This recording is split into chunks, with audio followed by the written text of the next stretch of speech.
है। मध्य प्रदेश हिंदुस्तान में अकेला ऐसा प्रांत है जहां हर रोज 8 बेटियों से बलात्कार होता है।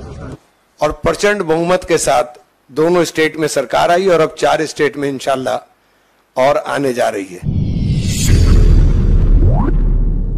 केंद्रीय चुनाव समिति की आज बैठक हुई, उसकी अध्यक्षता माननीय खड़गे जी ने की। माननीय श्रीमती सोनिया गांधी जी, माननीय राहुल गांधी जी और सब केंद्रीय चुनाव समिति के सदस्य थे। मध्य प्रदेश के राजनीतिक सूरत हाल पर चर्चा हुई। किस प्रकार से भारतीय जनता पार्टी और शिवराज सरकार ने मध्य प्रदेश को एक तरह से बर्बादी और तबाही की राह पर लाकर खड़ा कर दिया।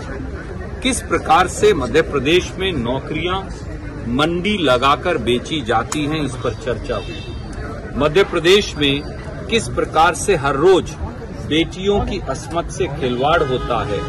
मध्य प्रदेश हिंदुस्तान में अकेला ऐसा प्रांत है जहां हर रोज 8 बेटियों से बलात्कार होता है, जहां 18 साल में 58,000 बेटियों से बलात्कार हुआ और 68,000 बेटियों का अपहरण हो गया, यानी 12 बेटियों का मध्य प्रदेश में हर रोज अपहरण होता है। मध्य प्रदेश में एक से एक भ्रष्टाचार के स्कैम्स हैं। उन्होंने बच्चों का पोषण आहार खा लिया, बच्चों की 45 लाख के करीब स्कूली ड्रेस खा ली, यहां तक कि मुर्दों का इलाज करके पैसा खा लिया।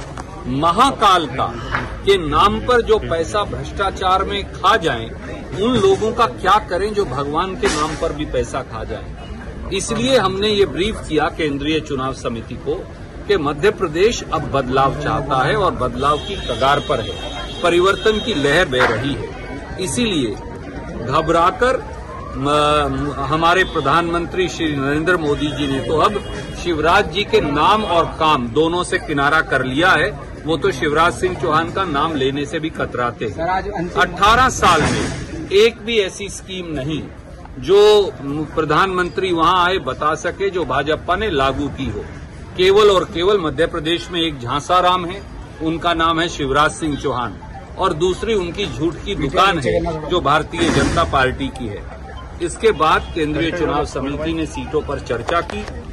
हमने निर्णय किया कि बहुत जल्द दोबारा मिलेंगे और जैसे ही हम नाम फाइनलाइज कर लेंगे हम आपको सूचित करेंगे। आज के इस हालात में, जिस हालात में हमने कांग्रेस को ज्वाइन करने का काम किया, क्योंकि राहुल जी की यात्रा के बाद पूरे देश में एक माहौल बना और मैंने दूसरी पार्टी में रहते हुए भी इस बात को कहा था कि राहुल जी परिवर्तन के वाहक हैं और देश की राजनीति के अंदर परिवर्तन लाने का काम करेंगे।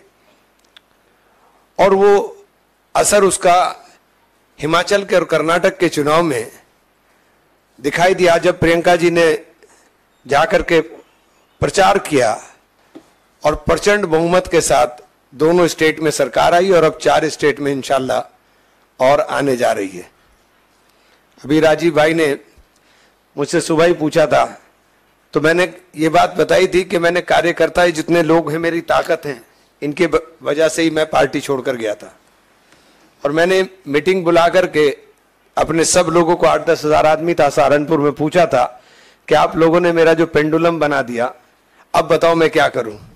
अब आप कह रहे हो कि मैं कांग्रेस में चला जाऊं, लेकिन मैं चला तो जाऊंगा, लेकिन एक वादा आपसे लेना चाहता हूं कि अब मेरे साथ कोई आप जुल्म ना करना, चूंकि अब मैं मानूंगा नहीं और ये तय है कि अगर अब कांग्रेस में जाऊंगा तो फिर कब्र तक कांग्रेस के अंदर रहूंगा। तो ये वादा लेकर के, ये बात मैंने आपको सुबह बताई थी, तो ये वादा लेकर के हम लोग आए थे। चूंकि जब मैं कांग्रेस छोड़ के गया, मैं तब भी कांग्रेस छोड़कर जाना नहीं चाहता था। और राहुल जी और प्रियंका जी का जो स्नेह मेरे साथ रहा, मैं उसका सदैव ऋणी रहूंगा। और मैंने इस बात को 12 बताने का भी काम किया। आज कांग्रेस के अंदर सम्मिलित होने पर मैं हृदय की गहराई से फिर धन्यवाद करना चाहता हूं।